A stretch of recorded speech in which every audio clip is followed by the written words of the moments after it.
제가 매주 이렇게 여쭤볼 거예요. 지난주 말씀 뭔지. 지난주 우리 그 한 걸음 한 걸음 요셉의 그 발걸음을 통해서 인생을 또 하나님이 인도하시는 그 하나님의 그 발걸음 인도하심을 우리가 말씀을 나눴습니다. 전지적 하나님의 그 시점으로 바라볼 때 우리의 인생은 하나님의 그 정말 놀라우신 그 역사심의 계획 안에서 진행되는 것이죠. 그런데 우리가 그것을 잘 깨닫지 못하는 이유는 내가 생각하고 있는 결과물이 있다는 거예요. 그리고 내가 원하는 시간에 그것이 이루어져야 된다는 그런 생각들을 갖고 있다 보니 하나님의 인도하심과 그 음성을 듣지 못할 때가 참 많다는 것입니다.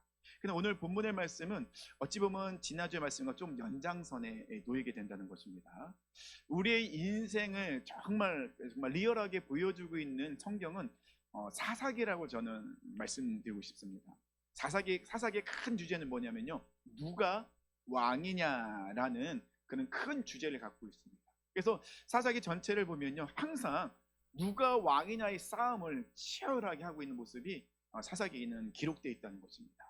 삶의 기준이 무엇인가를 깊게 고민하게 만드는 그런 성경이 오늘 본문의 말씀이 사사기입니다. 사사기는요, 네 가지 패턴을 가지고 계속해서 반복되는 모습을 볼 수 있습니다. 첫 번째는 어떤 모습이냐면요, 하나님을 떠나 범죄하는 이스라엘의 백성들, 하나님을 떠나서 우상 숭배하는 이스라엘 백성들의 모습이고요, 그 하나님을 떠나 우상 숭배함으로 죄짓는 이스라엘 백성들이 결국 어떻게 됩니까? 하나님께 징계를 당합니다. 징계라고 이야기는 하겠지만 하나님이 그들을 보호하시지 않다 보니 그들은 결국 어려움을 당할 수밖에 없다는 것입니다. 그리고 세 번째는 뭐냐면요, 하나님이 그들을 보호하시지 않게 되니까 그들이 너무 큰 어려움이 오거든요. 그들이 그때서 이제 정신 차리는 거예요. 그러면 그들이 무엇을 합니까? 하나님께 부르짖는, 회개하더라는 것입니다. 하나님, 우리가 잘못했습니다. 그 다음 마지막으로 하나님께서는 그 회개 기도를 들으시사 그들을 어떻게 합니까? 구원해 주십니다. 구원해 주실 때 사사를 일으키셔서 그 사사를 통해 하나님 그들을 구원해 주시는 그런 모습이 나오는데요, 이 네 가지, 하나님을 떠나 우상 숭배와 죄를 지은 그것을 통하여 징계받는 자들이 결국은 회개하고 돌이킴, 부르짖음, 그리고 하나님께서 그들의 부르짖음에 들으시사 그들을 구원하심, 이 네 가지 패턴이요 계속해서 반복되고 있어요. 근데 우리가 반복을 하다 보면은 내 안에 학습되어지는 것이 있잖아요. 내가 이렇게 했을 때 내가 넘어지게 되고, 그리고 넘어지고 하나님을 떠나다 보면 어려움을 당했지. 우리 어린 아이들도 똑같은 일을 반복하다 보면 학습이 되어서 그 일을 하지 않아요. 근데 이스라엘 백성들은요, 이 일이 계속해서 반복되고 있는데도 불구하고 그들은 그것을 깨닫지 못하더라는 것입니다. 오늘 본문 6장 1절을 보면요, 또라는 단어로 시작됩니다. 6장 1절 제가 읽어드릴게요. 이스라엘 자손이 또 여호와의 목전에 악을 행하였으므로 여호와께서 7년 동안 그들을 미디안의 손에 넘겨주시니. 이 또라는 단어가 굉장히 이 가슴을 아프게 하는 단어인 거죠. 한 글자밖에 안 되거든요. 또라는 건 뭡니까? 이스라엘 백성이 여전히 틈만 나면 하나님을 떠나고 있는, 하나님을 떠나서 무엇을 합니까? 우상숭배, 그런 죄를 짓고 있는 이스라엘 백성들의 모습을 보여주고 있다는 것입니다.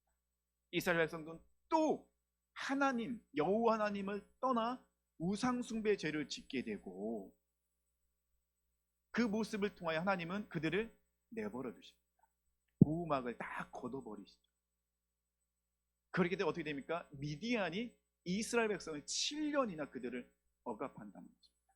광야에서요, 이스라엘 백성들은요, 광야 생활을 할 때 한 번도 불뱀이나 정갈이나 물린 적이 없어요. 광야에는 불뱀도 많고 정갈도 많아요. 이스라엘 백성들을 위협하는 요소들이 많았어요. 근데 성경 어디에도 봐도 이스라엘 백성들이 그런 어려움을 당한 적이 없었거든요. 그런데 이스라엘 백성들이 하나님 앞에 불순종, 하나님을 원망합니다. 그러자 하나님께서 이스라엘 백성들 어떻게 합니까? 그냥 내버려 두세요. 하나님이 보호의 손길을 걷어버리신 거죠. 그러자 이스라엘 백성들은 어떻게 됩니까? 불뱀에 물리기 시작합니다. 불뱀이 없어서 안 물린 게 아니에요. 그들의 주변에는 불뱀이 널려 있어요. 하지만 불뱀은 이스라엘 백성을 공격할 수가 없어요. 왜요? 하나님이 보호하시니. 하나님의 백성이기에 불뱀은 이스라엘 백성을 공격할 수 없었습니다.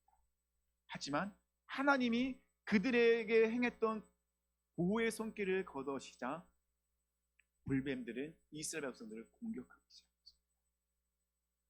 오늘 사사기의 말씀에서도요, 하나님은 이스라엘 백성들을 늘 지키시고 보호하셨는데 그들이 하나님을 떠나게 되자, 하나님의 보호의 손길이 그들에게서 사라지게 되자 미디안은 기다렸던 듯이 이스라엘 백성들을 억압하기 시작하는데 7년 동안 억압합니다. 근데요, 이 미디안 사람들이 얼마나 독하게 이스라엘 백성들을 공격하는지요. 그들이 파종하면은 기다렸던 이제 쫓아와서 그 모든 파종한 것을 다 가져가요. 그리고 그들이 소와 낙이와 양과 염소를 다 가져갑니다. 메뚜기 떼 같이 찾아와서 싹 쓸어가는 거예요. 그러면 이스라엘 백성들은 남는 것이 하나도 없습니다. 이스라엘 백성은 너무 두렵고 무서운 거예요. 힘든 거예요. 그래서요, 어떻게 했냐면은 산에 동굴이나 피난처를 따로 만들어 놓습니다. 그리고 미디안 백성들이, 군인들이 쳐들어오면은 그들은 산으로 도망하게 됩니다. 그들의 힘으로는 도저히 미디안을 막을 힘이 없는 거예요. 그들이 할 수 있는 것은 도망가는 것밖에 없어요. 파종도 하지 못하죠. 동물도 먹이지 못합니다. 언제든지 미디안 사람들이 쳐들어올 수 있어요. 이스라엘 백성들이 안전하게 그 생활을 할 수 있을까요? 얼마나 불안하겠습니까? 얼마나 신경이 날카롭겠습니까? 근데 아무리 그들이 노력해도 이 어려움에서 벗어날 수가 없다는 것입니다. 이런 사사기에 반복되는 모습, 이런 모습을 보면은 혹시 우리의 모습이 떠오르지 않나요? 평안해서 하나님을 떠나고, 너무 힘들어서 하나님을 떠나서, 너무 많아서 떠나고, 또 없어서 떠나고, 이래서 떠나고 저래서 떠나는 그런 모습이 우리 안에 있지 않나요? 하나님께서 막 달라고 했어요. 많은 주셔요. 그럼 주신 것 때문에 떠나요. 건강을 해도 건강을 줬더니 그 건강 때문에 맨날 놀러 다녀요. 물질 나라에 물질을 줬더니 물질 때문에 하나님을 떠나요. 그런 모습이 우리 안에 있지 않나요? 하나님, 제가 이것만 해결되면 다시 나갈게요. 그러진 않으신가요? 성도님들 안 그러셨구나. 저는 그랬었어요. 예전 저의 그런 모습 참 많았었어요. 상황에 따라서 하나님을 떠날 때가 참 많았다는 것입니다. 이스라엘 백성들의 모습 보면서 저의 모습이 떠오르더라는 것입니다. 우상 숭배, 우상에게 나가도 이스라엘 백성들 그들을 보호받지 못하는 걸 알고 있어요. 우상이 그들을 그의 삶을 인도할 수 없다는 거 알고 있어요. 하지만 이스라엘 백성들은 이 세상의 유혹, 이 세상의 그런 유혹에 아무 저항 없이 저항도 하지 않았던 것 같아요. 그냥 자기가 그냥 그것에 휩쓸려가는 모습들이 그 안에 너무 많았다는 거죠. 근데 하나님은 그들에게 아무리 말씀하시는데 그들이 듣지 않는 거예요. 하나님이 말씀하시지만 그 음성이 그들에게 들리지 않아요. 왜냐하면 그들은 여전히 자기가 주인이고 자기 생각으로 가득 차 있었고 세상적인 그 모든 것이 가득 차 있었기 때문에 하나님이 아무리 말씀하셔도 그 말씀이 들리지 않는 거예요. 아니, 더 정확히 하면 듣고 싶지 않은 거예요. 하나님 음성. 하나님의 말씀, 하나님과 소통이 안 되다 보니 이스라엘 백성들에게 무엇이 찾아올 거예요? 고통이 찾아와요. 소통이 되지 않으니 그들에게는 고통이 찾아오더라는 것입니다. 하나님과 관계없는 삶, 하나님께서 기뻐하시지 않는 삶은 이스라엘 백성들은 살게 되었습니다. 그래도 하나님께서는 그들을 사랑하사 은혜를 완전히 걷어가지 않으세요. 내버려 두시긴 했지만 버리지는 않으세요.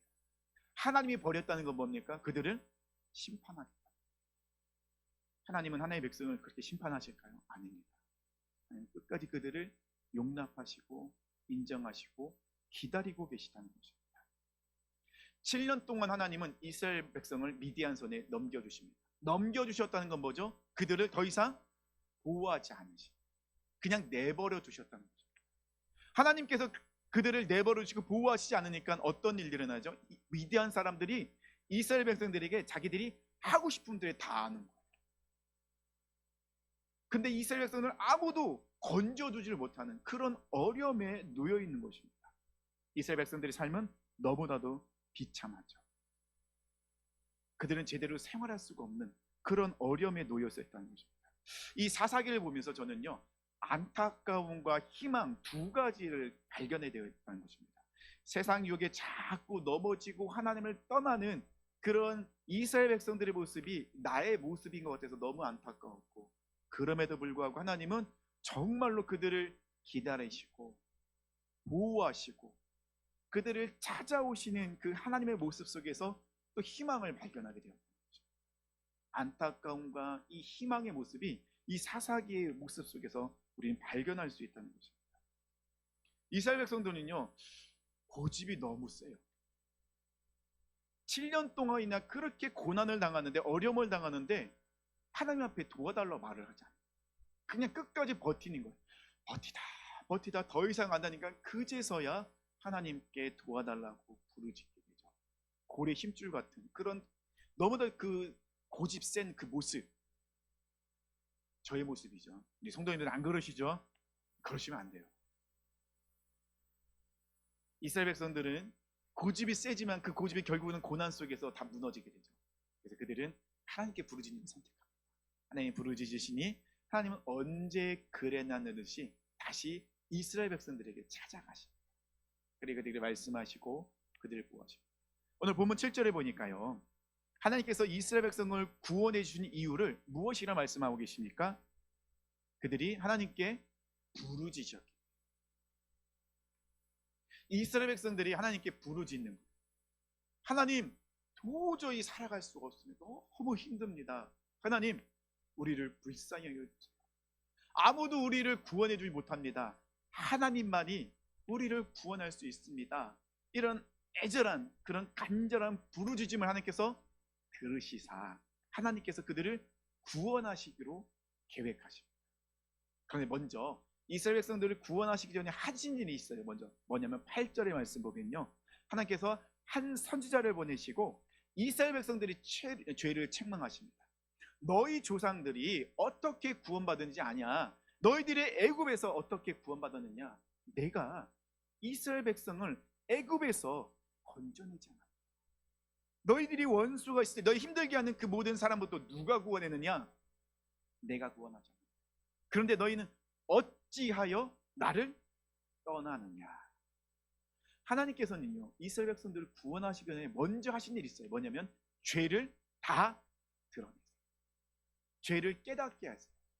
죄가 내가 지금 무슨 죄를 짓고 있는지 하나님은 알려주세요. 죄가 드러난다는 거 결코 유쾌하진 않아요. 힘들어요. 부끄러워. 막 쥐구멍에 들어가고 싶고요.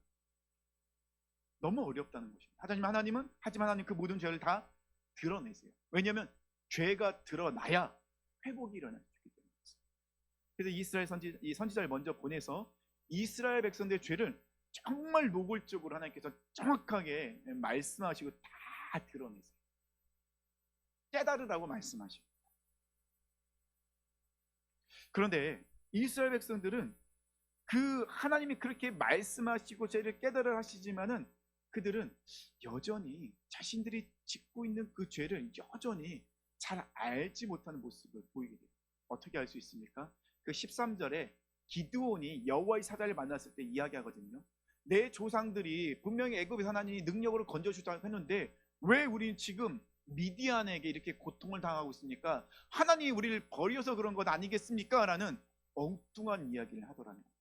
분명히 선지자가 얘기했거든요. 너희가 하나님을 떠나 우상 숭배를 하고 하나님의 말씀은 듣지 않았기 때문에 너희들이 지금 고통을 당하는 것이다. 분명히 이 선지자가 이야기해줬거든요. 그런데 지금 기드온은 뭐라고 얘기했습니까? 하나님이 우리를 버렸다. 애굽에서 행하신 그 능력을 지금 우리에게 행하지 않고 계십니다. 하나님 우리를 버려서 우리는 이 어려움을 당한 것입니다라는 이런 또 엉뚱한 이야기를 하더라는 거죠. 하나님의 마음이 얼마나 답답하셨습니까? 아무리 얘기해도 듣지를 않는 거예요. 깨닫지를 못하는 거예요. 오늘 본문에서는요, 여호와의 사자와 기드온이 서로 이야기하는 장면이 나오거든요. 그 이제 11절부터 말씀이 나오는데, 근데 이 여호와의 사자와 기드온이 이야기할 때 보면요, 서로 자기 말하기 배틀하는 것 같아요. 여호와의 사자도 자기가 하고 싶은 말을 이야기하고 있고, 기드온도 또 하나님의 여호와의 사자를 만나고 자기가 하고 싶은 말을 이야기하고 있어요. 서로 왜 자기가 하고 싶은 말만 이야기할까? 왜 서로도 이야기할 때 서로 왜 듣지 않고 동문서답하고 있을까? 왜 그럴까? 저는 곰곰이 좀 생각을 해봤어요. 근데 제 나름대로 결론을 내린 게 있는데요.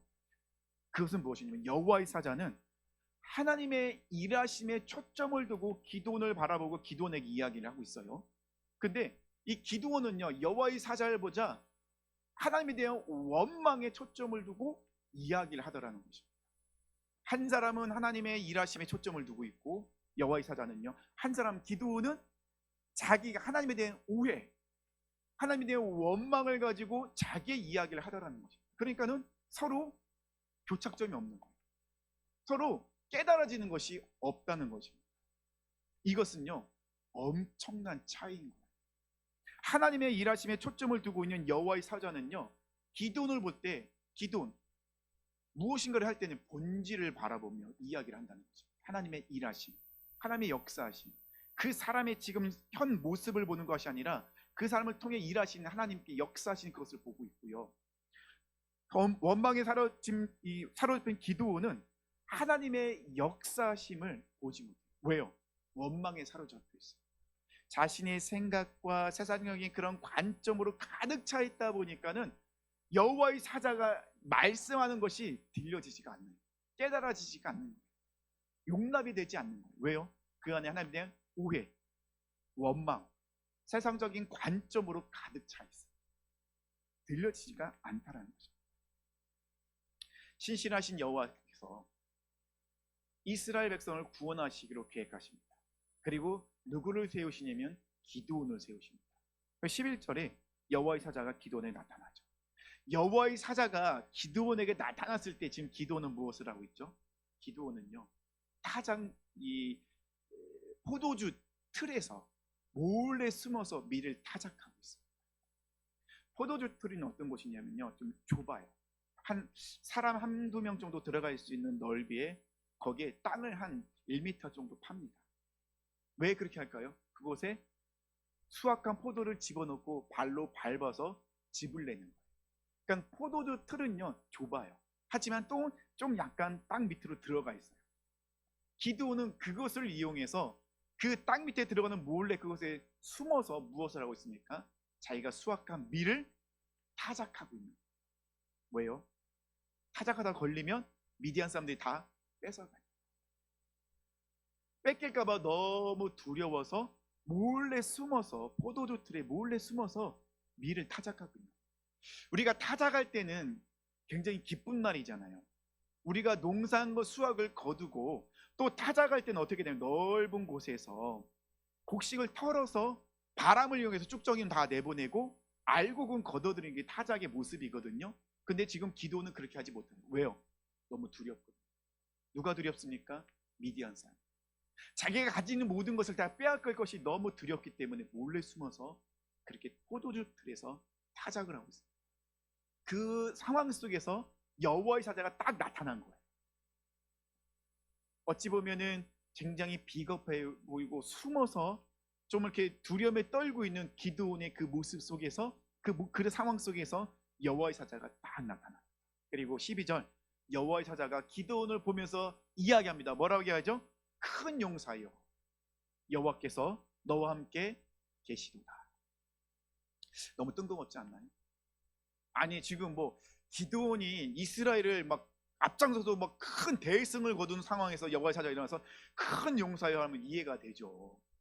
근데 지금 기드온은 어떤 모습이죠? 어떻게 된 비겁해 보이죠. 겁쟁이처럼 보이잖아요. 자기가 갖고 있는 거 빼앗기지 않기 위해서, 왜냐면 그 밀 타작한 걸 빼앗기면 더 이상 먹고 살 게 없잖아요. 살아갈 수가 없거든요. 그래서 그걸 빼앗기지 않기 위해서 그는 어떻게든 그걸 지키기 위해서 몰래 숨어서 타작을 하고 있는데 여호와의 사자가 떡하니 나타나더니 큰 용사요. 상황은 너무 맞질 않는 거예요. 근데 기드온도 이해가 되지 않아요.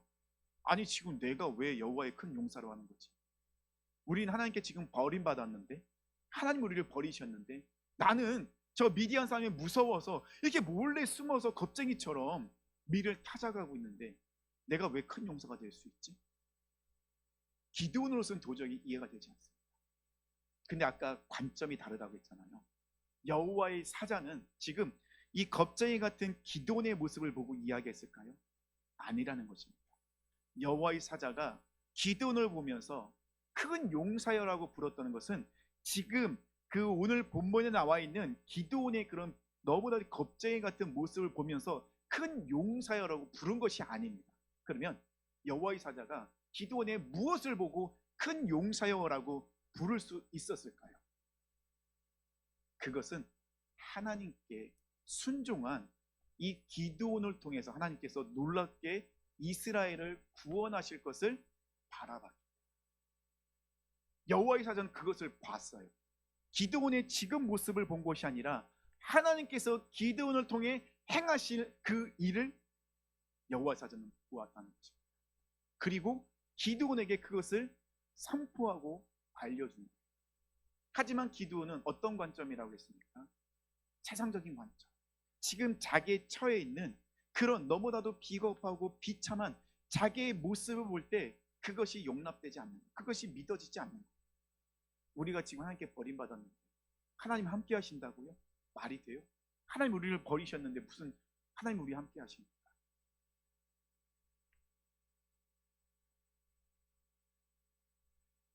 선지자가 이스라엘 백성들의 죄를 책망할 때 아주 중요한 말을 해요. 10절 하반절에 내 목소리를 듣지 아니하여. 로마서 10장 17절에는요. 그러므로 믿음은 들음에서 나니 들음은 그리스도의 말씀으로 말미암니다. 이스라엘 백성들이 무너졌던 결정적인 이유는 무엇입니까? 하나님의 말씀을 듣지 않습니다. 하나님이 이스라엘 백성들이 얼마나 많이 말씀하셨습니까? 선지자를 보내십니다. 사사를 보냅니다. 그들에게 끊임없이 말씀하십니다. 근데 이스라엘 백성들은 그 말씀을요 듣지 않았다. 하나님의 말씀을 듣지 않으면 무슨 소리가 들리는지 아십니까? 세상 소리. 하나님의 말씀이 들리지 않으면, 하나님의 말씀이 내 안에 들어오지 않으면 세상 소리가 들리죠. 내 안에 있는 나의 육적인 소리가 내 안에 들리기 시작합니다. 세상 소리가 들려지기 시작하잖아요. 그러면 우리는 어디로 끌려가게 되죠? 세상으로 나가게 돼요. 그러면 세상과는 친해질지 모르지만 하나님과의 관계는 멀어지게 됩니다. 지금 이스라엘 백성들의 모습이 그런 모습이었어요. 하나님이 그렇게 말씀하시는데 듣지 않는 거예요. 선지자가 분명히 얘기했잖아요. 너희들이 하나님의 말씀 듣고 있지 않다. 근데 기드온은 바로 얼마 지나잖아 바로 얘기하잖아요. 하나님이 우리를 버렸습니다. 아니 지금 하나님이 기드온을 통해서 하나님이 구원하실 때 말씀하시는데 그것조차 듣지 않고 있어요. 기드온은 또 여호와의 사자에게 표적을 구하잖아요. 우리 사랑하는 성도님들, 하나님의 말씀을 듣고 계신가요? 여호와의 사자는 지금 기드온을 향해서 이야기하고 있습니다. 큰 용사여, 하나님이 너와 함께 계시도다. 이건 하나님의 음성이에요. 근데 기드온은 지금 그걸 듣고 있어요? 안 듣고 있어요? 안 듣고 있어요. 여전히 자신의 생각이 사로잡혀 있어요. 하나님에 대한 오해로 가득 차 있어요. 하나님의 원망으로 가득 차 있어요. 그러다 보니 이 여호와의 사자가 이야기하는 그 하나님의 음성을 듣지 못하고 있다는 거죠. 하나님의 음성을 듣지 못하면요, 나의 정체성이 무너져요. 내가 하나님의 사람이라, 하나님이 나를 부르셨다는 그 정체성이 무너지게 된다는 거죠. 우리는 끊임없이 하나님의 말씀, 하나님의 음성을 들어야만 됩니다. 듣지 않으면 무너져요. 그래서 우리가 새벽마다, 수요일에, 금요일에, 주일마다 매주 나와서 하나님의 말씀을 들어야 된다는 것이 그 이유가 여기에 있는 거죠. 솔직히 우리 주일 아침에 나온다는 거 쉽진 않잖아요. 월요일부터 토요일까지 얼마나 수고하고 애쓰십니까? 우리 헌신하신 분들은 또 토요일 나와서 중식, 또 청소하시죠. 여러 가지 준비하십니다. 그리고 다른 사람은 늦잠 자고 편히 쉴 수 있는 그 시간, 우리는 또 아침 일찍 일어나서 또 준비해서 교회로 나오게 됩니다. 근데 교회 나오면 또 가만히 있나요? 교회 나오면 또 뭐 헌신해야 되잖아요. 봉사해야 되잖아요. 정말 힘들고 어렵죠. 그럼에도 불구하고 우리는 교회를 나와야 돼요. 무엇 때문에요? 하나님의 말씀, 음성을 듣기 위해서. 그 말씀과 음성을 듣지 않으면 결국 우리는 어떻게 해요? 세상의 소리가 들려지기 때문에, 육적인 소리가 들려지기 때문에 그렇다는 거죠. 하나님의 말씀이 들리기 시작하자 기드온의 변화가 일어나게 됩니다. 하나님께서요, 기드온에게 명령을 내리십니다. 무슨 명령을 내리시는가? 뒤에 보면 나와요. 25절 이후부터요. 너는 집에 가서 네 집에 있는 그런 바알의 제단을 부수고 아사라의 목상을 찍어서 그것으로 제단을 쌓고 7년 된 둘째 소를 제물로 하나님께 번제로 드려라. 하나님 명령하십니다. 옛날 같았으면 기드온이 아마 순종하지 않았을 거예요. 근데 기드온에게 하나님의 음성이 들렸잖아요. 큰 용사라는 음성이 들렸잖아요. 하나님이 너와 함께 하신다는 소리를 들었잖아요. 그러자 기드온이 순종을 해요. 근데 소심한 순종을 합니다. 낮에는 너무 무서워서 못해요. 어떻게 합니까? 밤에 아무도 없을 때 몰래 혼자 하는 게 또 너무 무서운 거예요. 어떻게 합니까? 10명의 종을 데리고 가서 하나님께서 명령하신 대로 바알 제단을 부수고 아세라 목상을 쪼개서 제단을 쌓고 그것에 소로 하나님께 제사를 드립니다. 소심한 순종을 했죠. 근데 지금 기브온은 무엇을 했습니까? 네, 순종을 했어요. 크고 작음의 문제가 아니라 우리에게 중요한 건 뭐예요? 하나님의 말씀에 순종을 했냐, 이것이 더 중요하다는 거죠. 큰 순종, 작은 이러는 게 아니에요. 중요한 건 뭐예요? 순종하는. 크고 작음의 문제가 아니라 하나님의 말씀, 나에게 들리는 하나님의 말씀에 순종을 했냐, 안 했냐. 하나님은 크고 작음을 보지 않아요. 하나님 우리에게 보시는 건 뭐예요? 순종했냐, 안 했냐는 거죠.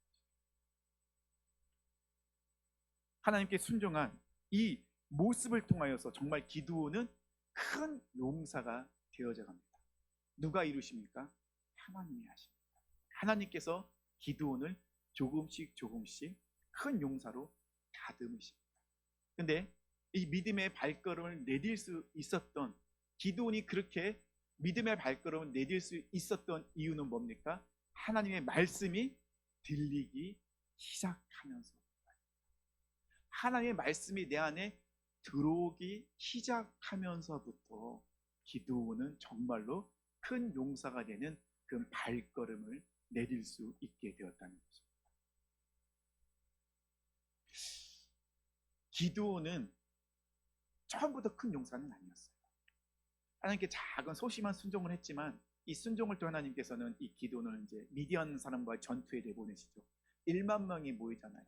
근데 1만 명이 모이는데 9,700명을 내보내시죠. 그리고 몇 명을 남기십니까? 300명을 남기십니다. 왜냐하면 이 전쟁은 사람의 능력과 군사력과 무기로 하는 것이 아닙니다. 하나님의 능력으로 하는 거니까 9,700명을 내보내시고 300명, 기드온과 300용사가 이 수많은 미디안 연합군을 다 한날에 진멸시키죠. 하나님께서 역사하시죠. 하나님의 말씀이 들어오고 그 들어온 말씀에 순종한 이 기드온이 경험한 것이 있어요. 무엇을 경험했냐?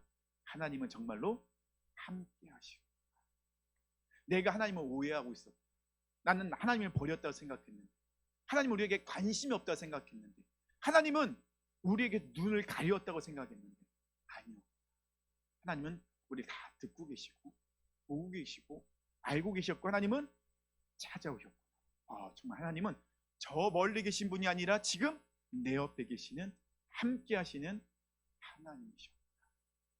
그래서 이 기드온이 여호와의 사자를 만나고 그가 제단을 쌓습니다. 그리고 무엇이라 이야기하죠? 여호와 함께 하시는, 하나님이 함께 하시니 진정한 평강이 내 안에 넘친다라고 그렇게 고백했습니다. 자, 말씀을 맺겠습니다. 큰 용사와 이 실패자의 결정적인 차이는 무엇일까요? 큰 용사와 이 실패자의 결정적인 차이는 하나님의 관점을 갖고 있느냐 없느냐,